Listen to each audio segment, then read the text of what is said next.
السلام علیکم گائز، امید ہے سب ٹھیک ٹھاک خیریت سے ہوں گے۔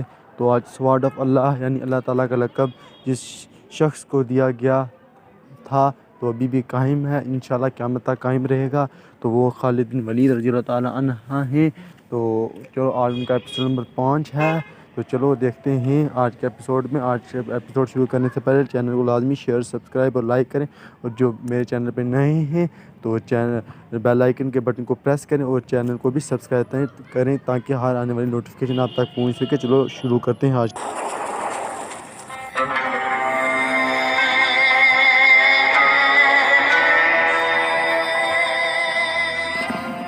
خالد نے اپنے گھوڑے کو ایڑ لگائی اور اس خونریز معرکے میں ابو سفیان کو تلاش کرتا اس تک پہنچا۔ کیا ہم مسلمانوں کو فیصلہ کن شکست دینے کے قابل نہیں رہے؟ خالد نے ابو سفیان سے کہا۔ کیا قریش کی ماؤں کے دودھ ناقص تھے کہ یہ ان مٹھی بھر مسلمانوں سے خوفزدہ ہوئے جا رہے ہیں؟ دیکھو خالد، ابو سفیان نے کہا، جب تک محمد ان کے ساتھ ساتھ ہے وہ زندہ سلامت ہے، یہ خون کا آخری قطرہ بہہ جانے تک شکست نہیں کھائیں گے، تو یہ فرض مجھے کیوں نہیں سونپ دیتے؟ خالد نے کہا۔ نہیں، ابو سفیان نے کہا، تم اپنے سواروں کے پاس جاؤ، تمہاری قیادت کے بغیر وہ بکھر جائیں گے۔ محمد اور اس کے ساتھیوں پر حملہ کرنے کے لیے میں پیادے بھیج رہا ہوں۔ آج مدینہ کی طرف جاتے ہوئے خالد کو افسوس ہو رہا تھا کہ ابو سفیان نے اس کے ایک عزم کو کچل ڈالا تھا۔ رسول خدا صلی اللہ علیہ وسلم کے قتل کو وہ اپنا فرض سمجھتا تھا۔ وہ رسول خدا صلی اللہ علیہ وسلم کو قتل کر کے اپنے سب سے بڑے دیوتاؤں حبل اور عزا کی خوشنودی حاصل کرنا چاہتا تھا۔ اس نے اپنے سالار کا حکم ماننا ضروری سمجھا اور اپنے سوار دستے کی طرف چلا گیا۔ اسے اطمینان ضرور تھا کہ رسول اکرم صلی اللہ علیہ وسلم کے ساتھ اب چند ایک ساتھی ہی رہ گئے ہوں گے، اور آپ صلی اللہ علیہ وسلم کو قتل کرنا اب کوئی مشکل نہیں ہوگا، اور اس کے بعد مسلمان اٹھنے کے قابل نہیں ہوں گے۔ خالد کو میدان جنگ کی کیفیت بڑی اچھی طرح یاد تھی۔ اس نے ذرا بلندی سے دیکھا تھا کہ احد کے دامن میں دور دور تک زمین خون سے لال ہو گئی تھی۔ کہیں گھوڑے تڑپ رہے تھے اور کہیں خون میں نہائے ہوئے انسان کراہ رہے تھے۔ زخمیوں کو اٹھانے کا ابھی کسی کو ہوش نہ تھا۔ پھر اس نے دیکھا پیادہ قریش رسول کریم صلی اللہ علیہ وسلم کے پاس پہنچ گئے تھے، اور انہوں نے آپ صلی اللہ علیہ وسلم کے ساتھیوں کا حلقہ بھی توڑ لیا تھا۔ قریش کے 3 آدمی عتبہ بن ابی وقاص، عبداللہ بن شہاب اور ابن قمہ رسول کریم صلی اللہ علیہ وسلم پر پتھر برسانے لگے۔